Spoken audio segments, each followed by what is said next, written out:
خدا کی زندہ اور پاک کلام میں سے استثنا کی کتاب اس کا 23واں باب۔ جس کسی کے خوشیے کچلے گئے ہوں یا آلت کاٹ ڈالی گئی ہو وہ خداوند کی جماعت میں آنے نہ پائے۔ کوئی حرام زادہ خداوند کی جماعت میں داخل نہ ہو۔ 10ویں پشت تک اس کی نسل میں سے کوئی خداوند کی جماعت میں آنے نہ پائے۔ کوئی امونی یا موابی خداوند کی جماعت میں داخل نہ ہو۔ 10ویں پشت تک ان کی نسل میں سے کوئی خداوند کی جماعت میں کبھی آنے نہ پائے۔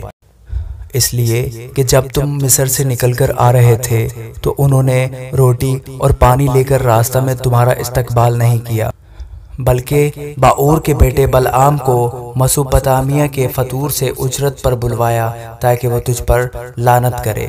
لیکن خداوند تیرے خدا نے بلعام کی نہ سنی، بلکہ خداوند تیرے خدا نے تیرے لیے اس لعنت کو برکت سے بدل دیا، اس لیے کہ خداوند تیرے خدا کو تجھ سے محبت تھی۔ تو اپنی زندگی بھر کبھی ان کی سلامتی یا سعادت کا خواہاں نہ ہونا۔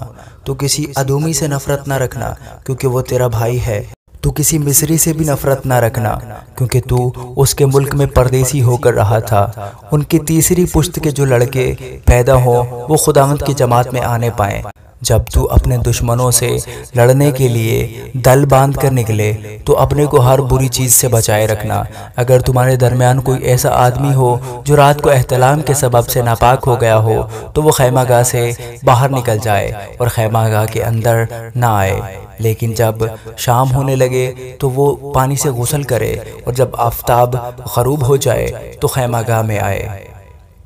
اور خیمہ گاہ کے باہر تو کوئی جگہ ایسی ٹھہرا دینا جہاں تو اپنی حاجت کے لیے جا سکے، اور اپنے ساتھ اپنے ہتھیاروں میں ایک میخ بھی رکھنا تاکہ جب باہر تجھے حاجت کے لیے بیٹھنا ہو تو اس سے جگہ کو کھود لیا کرے اور لوٹتے وقت اپنا فضلہ کو ڈھانک دیا کرے، اس لیے کہ خداوند تیرا خدا تیری خیمہ گاہ میں پھرا کرتا ہے تاکہ تجھ کو بچائے اور تیرے دشمنوں کو تیرے ہاتھ میں کر دے۔ سو تیری خیمہ گاہ پاک رہے، تا نہ ہو کہ وہ تجھ میں نجاست کو دیکھ کر تجھ سے پھر جائے۔ اگر کسی کا غلام اپنے آقا کے پاس سے بھاگ کر تیرے پاس پناہ لے تو اسے اس کے آقا کے حوالے نہ کر دینا، بلکہ وہ تیرے ساتھ تیرے ہی درمیان تیری بستیوں میں سے جو اسے اچھی لگے اسے چن کر اسی جگہ رہے، سو تو اسے ہرگز نہ ستانا۔ اسرائیلی لڑکیوں میں کوئی فحشہ نہ ہو اور نہ اسرائیلی لڑکوں میں کوئی لوتی ہو۔ تو کسی فحشہ کی خرچی یا کتے کی اجرت کسی منت کے لیے خداوند اپنے خدا کے گھر میں نہ لانا، کیونکہ یہ دونوں خداوند تیرے خدا کے نزدیک مکروہ ہیں۔ تو اپنے بھائی کو سود پر قرض نہ دینا، خواہ وہ روپے کا سود ہو یا اناج کا سود یا کسی ایسی چیز کا سود ہو جو بیاج پر دی جایا کرتی ہے۔ تو پردیسی کو سود پر قرض دے تو دے، پر اپنے بھائی کو سود پر قرض نہ دینا، تاکہ خداوند تیرا خدا اس ملک میں جس پر تو قبضہ کرنے جا رہا ہے تیرے سب کاموں میں جن کو تو ہاتھ لگائے تجھ کو برکت دے۔ جب تو خداوند اپنے خدا کی خاطر منت مانے تو اس کے پورا کرنے میں دیر نہ کرنا، اس لیے کہ خداوند تیرا خدا ضرور اس کو تجھ سے طلب کرے گا، تب تو گنہگار ٹھہرے گا۔